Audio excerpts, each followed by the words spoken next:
Halo guys, ketemu lagi bareng gue Adele di channel Real Horror Story. Dimana di channel ini akan menceritakan tentang kisah-kisah mistis berdasarkan pengalaman nyata atau real story. Dan sebelum gue lanjut, silahkan klik tombol like dan juga subscribe bagi kalian yang belum subscribe. Dan juga klik tombol lonceng supaya kalian akan mendapatkan notifikasi jika ada video-video terbaru dari Real Horror Story. Dan juga jangan lupa untuk komen serta share jika kalian suka dengan channel gue ini. Peristiwa ini terjadi sekitar 3 atau 4 tahun yang lalu. Kalau gue gak salah ingat itu mungkin tahun 2018 atau tahun 2019 awal-awal. Gue gak lupa. Waktu itu gue mau berangkat perform guys. Gue mau berangkat nyanyi di cafe. Dan gue dianterin nih sama anak gue yang pertama gitu. Karena memang kita itu buru-buru gitu kan. Anak gue ini agak ngebut guys gitu. Nah sebenarnya udah bilang sih sama dia, udah nyantai aja gak usah ngebut-ngebut gitu kan. Cuman dia ini nyetir motornya itu emang agak kenceng gitu. Nah pas perjalanan mau ke kafe tempat gue nyanyi, itu sebenarnya kan hati gue udah gak enak gitu. Gue udah bad feeling gitu, gak ngerti kenapa lah gitu. Dan gue cuma doa-doa aja dalam hati, karena gue ngerasa bakalan ada yang terjadi gitu. Dan gue tetap baca-baca doa dalam hati supaya gue dihindarin dari mara bahaya gitu, gue dan anak gue tentunya ya. Nah pas kita ngelewatin jalan ya, itu kan ada kayak jalan yang ada belokan ke kanan gitu. Itu memang daerah situ tuh ramai banget guys gitu. Dan biasanya itu ada yang nyebrangin jalan, dan biasanya di situ itu terang benderang guys, karena di situ kan banyak toko-toko ya. Jadi sepanjang jalan itu kan pertokoan gitu. Jadi di situ itu biasanya itu terang benderang, banyak lampu lah intinya gitu. Entah kenapa malam itu di situ tuh gelap guys, gak kayak biasanya. Lampu yang di jalan itu mati, dan ada beberapa toko yang di pinggir-pinggir jalan raya itu ya, itu tutup gitu. Padahal itu baru sekitar jam 6:30 lah, hampir 6:30 gitu. Gue juga gak ngerti gitu, tumben-tumbenan banget gitu kan. Nah waktu itu emang jalanan itu kayak yang agak sepi gitu guys. Yang gak sepi-sepi banget sih, cuman gak kayak biasanya, karena biasanya jalan itu tuh ramai banget. Jadi anak gue kan agak ngebut gitu loh. Nah pas kita lagi melintas nih di arah yang jalan belokan itu, gue tuh dari jauh udah lihat ada kayak bapak-bapak gitu kan sama ibu-ibu. Dia tuh lagi jalan nyebrang guys. Dia udah nyebrang sih gitu. Jadi dari arah kanan dia nyebrang, cuman dia tuh lawan arus. Jadi dia mau ke kiri, cuman dia nggak lurus tapi nyerong gitu loh guys. Dia nyerong, jadi posisinya tuh kayak melawan arus gitu guys. Dan itu jalan kaki, kayak nonton motornya gitu loh guys. Itu yang di penglihatan gue tuh kayak gitu.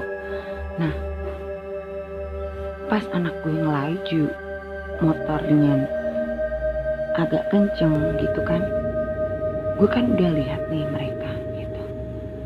Gue langsung bilang awas, ada orang gitu kan. Gue langsung teriak gitu kan. Nah anak gue ini ternyata nggak melihat guys gitu. Jadi akhirnya kita nabrak nih gitu.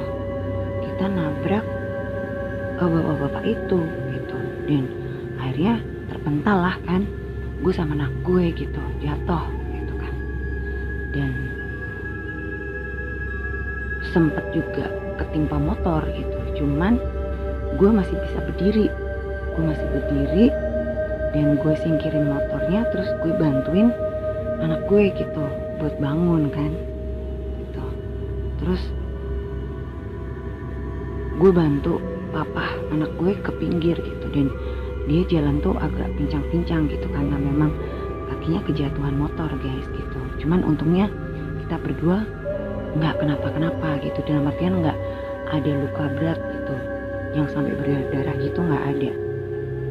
Dan gue sempet yang nggak kepikiran motor gue gitu, yang gue pikirin anak gue gitu, karena dia posisi depan kan, karena dia yang ngemudi kendaraan gitu. Dan dalam hati gue sempet deg-degan juga karena posisinya kan emang anak gue ini nabrak orang gitu kan, dan orang itu jalan kaki pula gitu loh.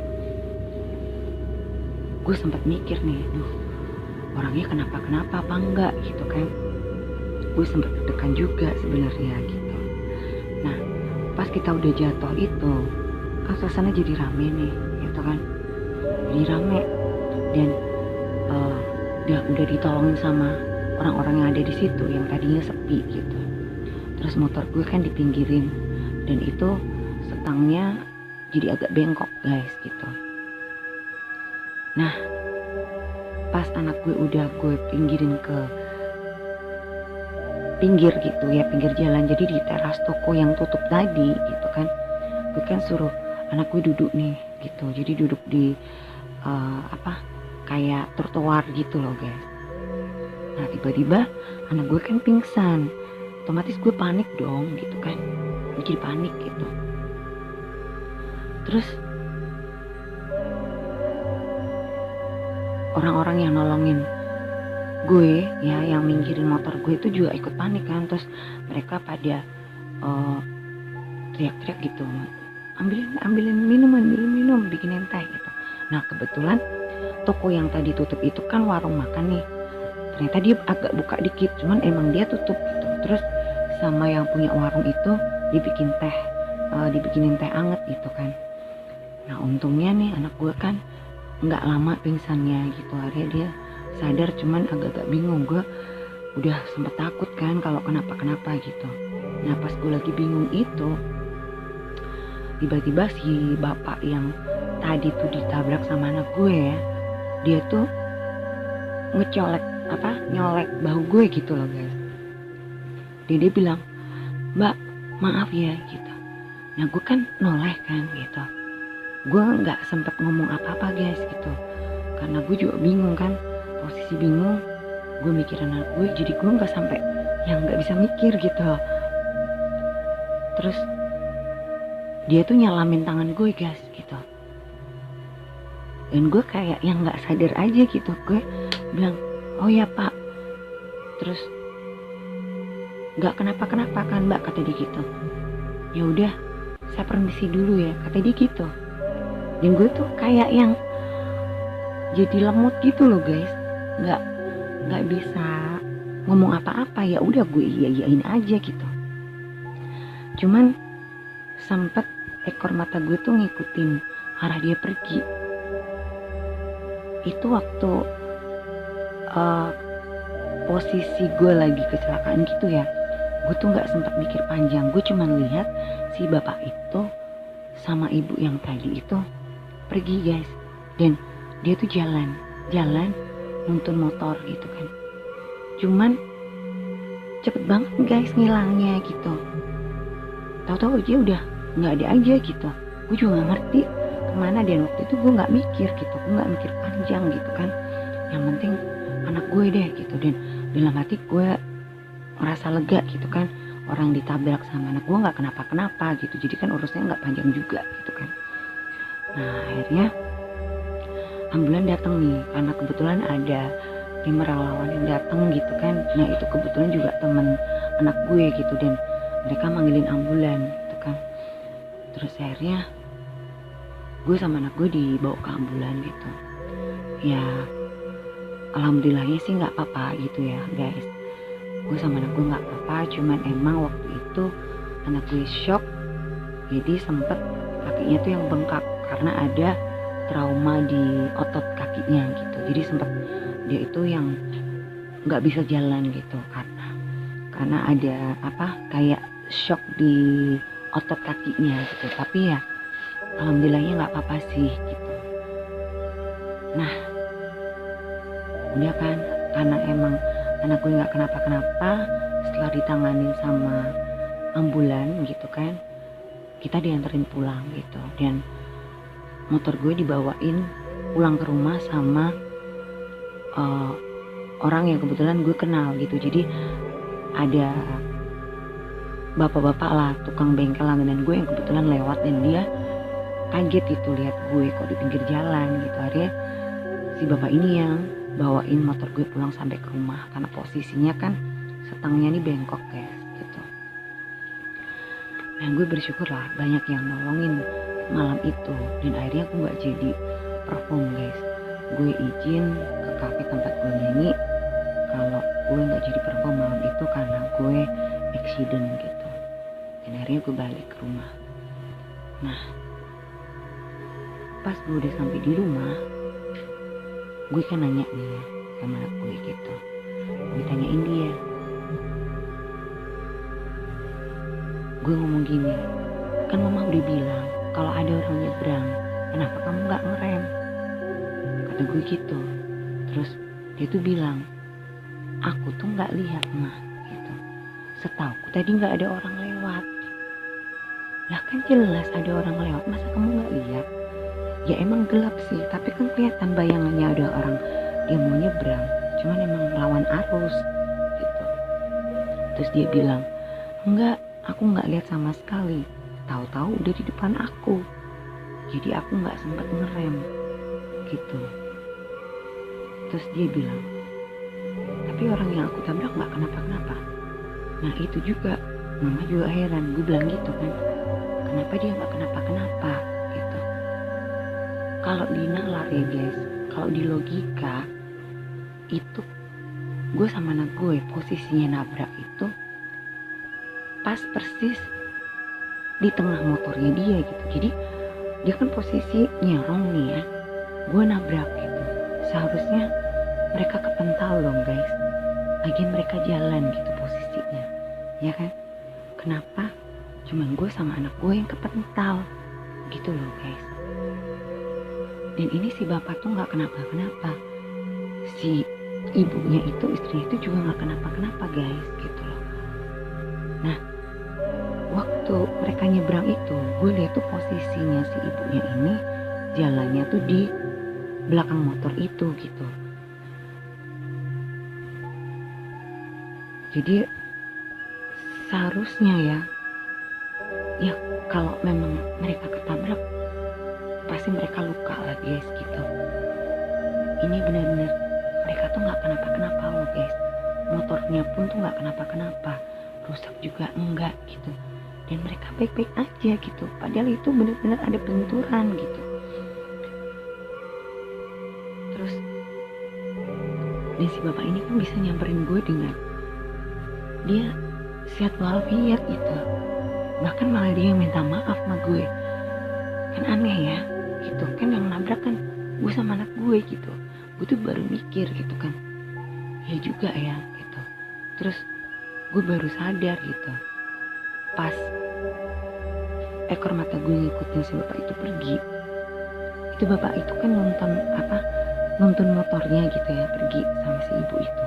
Kalau si ibunya tuh cuma diem aja, nggak ada ekspresi guys gitu. Ini mereka kan jalan, kenapa bisa cepet banget hilangnya gitu. Padahal kan mereka jalannya lurus aja, seharusnya kan tetap kelihatan lah gitu kan. Cuman karena posisi gue panik ya malam hari itu, mikirin anak gue jadi nggak mikir panjang gitu. Si bapak ini kemana?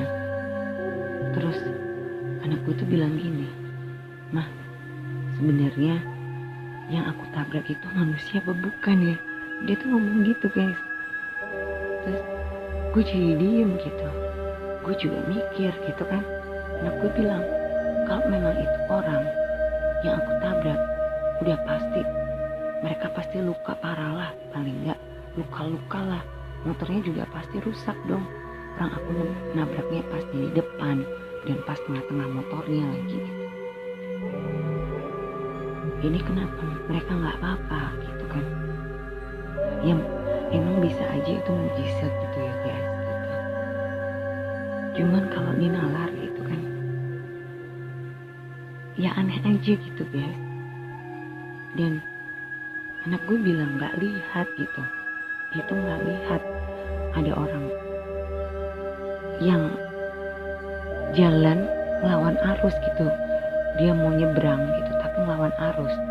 Seandainya itu bukan anak gue yang nabrak, mungkin bisa juga orang lain nabrak gitu, karena dia nggak pakai lampu dan di situ gelap, terus dia posisi jalan juga nyerong gitu loh guys, nggak yang lurus. Kalau mau nyebrang harusnya dia jalan lurus dong, nggak nyerong gitu kan. Ini dia tuh nyerong gitu. Jadi sebenarnya ya emang si bapak itu salah juga gitu, karena seharusnya nggak kayak gitu dia nyebrang ya kan, nggak langsung main nyebrang aja gitu, nggak lihat jalan juga kayak gitu. Nah sampai detik ini gue juga nggak ngerti guys gitu, entah apakah bener yang kita tabrak malam hari itu manusia atau bukan gitu. Itu aja yang bener-bener gue nggak habis pikir sampai detik ini gitu. Dan kenapa jalanan itu yang biasanya terang gitu kan, yang biasanya jam-jam habis maghrib sampai jam 10 bahkan sampai malam itu jalan itu terang beneran guys, karena banyak lampu pertokoan juga gitu. Meskipun itu toko-tokonya tutup juga, itu lampu depan jalan, jadi lampu depan toko-toko itu juga biasanya nyala gitu. Juga kan ada lampu penerangan jalan juga kan. Itu malam itu emang bener-bener gelap banget guys, gak ada lampu gitu. Itu tumben-tumbenan banget. Dan biasanya juga di situ kan banyak kayak Pak Oga tuh yang tukang nyebrangin jalan gitu kan, karena emang itu jalur padat dan banyak yang belok juga kan, nggak ada traffic lightnya gitu. Jadi biasanya dibantuin sama yang Pak Oga itu tukang nyebrangin jalan gitu. Malam itu tuh nggak ada. Dan anehnya pas kita nabrak itu emang bener-bener sepi kayak jalannya. Terus pas udahannya gitu kan, udahannya kita jatuh, itu jalan rame ya, padat mereka biasanya gitu kan. Ya agak aneh juga ya guys gitu ya. Jadi guys, kalau kalian ada di jalan, berada di jalan raya yang biasanya jalan itu padat gitu ya, kalau tiba-tiba jalan itu sepi, jangan malah seneng guys gitu. Jadi baik-baik doa deh malahan gitu, lebih fokus, jangan melamun, karena bisa aja itu cuman halusinasi gitu, kayak fata morgana gitu guys. Jadi sebenarnya jalan itu rame, tapi di mata kalian itu sepi kayak gitu, karena kita nggak ngerti ya sebenarnya banyak makhluk-makhluk halus di jalan raya yang mereka pun bisa mengecoh kita gitu guys. Jadi mereka bisa bikin seolah-olah jalan itu sepi, sehingga kita dengan santainya kita ngebut gitu, padahal sebenarnya jalan itu rame. Itu yang bikin kecelakaan kayak gitu guys. Dan untungnya ya, gue bersyukur banget pas perjalanan sebelum kejadian feeling gue udah gak enak, sehingga gue baca doa terus gitu. Dan gue juga udah ngingetin anak gue supaya gak ngebut gitu kan. Kalau gue gak doa, entah kejadiannya kayak gimana gue juga gak ngerti gitu. Dan gue bersyukur gue masih dilindungin gitu, sehingga gak ada kejadian yang lebih fatal seperti itu ya. Itu kejadian yang aneh yang pernah gue alamin gitu bareng sama anak gue. Karena kalau emang kita nabrak orang, pastilah orang yang kita tabrak paling gak marah ya kan, karena kan kita yang nabrak gitu. ini mah enggak gitu, dan dia nggak kenapa-kenapa gitu. Ya emang kita bersyukur sih bapak itu nggak kenapa-kenapa gitu. Cuman ya emang gue bener-bener nggak ngerti lah gitu. Ya itu tadi guys cerita gue tentang pengalaman gue yang gue anggap aneh ya waktu gue kecelakaan sekitar 3 atau 4 tahun yang lalu. Jadi buat kalian guys yang berkendara di jalan, hati-hati ya, jangan ngelamun, jangan ngebut-ngebut, ya pokoknya patuhilah peraturan lalu lintas gitu. Dan ingat, kalau jalannya sepi, yang biasanya itu ramai, kecuali emang jalan itu biasanya sepi, itu beda kasus ya. Kalau jalannya itu biasanya ramai dan tiba-tiba sepi, jangan malah kalian senang terus kalian ngebut gitu. Lebih baik berdoa dan tetap waspada guys, tetap hati-hati. Karena bisa jadi itu cuman fata morgana gitu guys. Oke guys, sampai di sini dulu. Kalau kalian suka sama cerita gue kali ini, silakan untuk like dan juga komen. Dan buat kalian yang belum subscribe, yang mungkin baru nemuin channel gue kali ini, silakan subscribe dan nyalakan loncengnya sehingga kalian bisa mendapatkan notifikasi jika ada video-video baru dari Real Horror Story. Dan untuk kalian yang kepingin share cerita-cerita kalian yang mungkin kalian juga punya pengalaman-pengalaman mistis, bisa kalian kirimkan email kalian ke email Real Horror Story yang bisa kalian lihat di deskripsi. Oke, sampai di sini dulu. Jangan lupa jaga kesehatan dan jangan lupa bahagia. Sampai jumpa.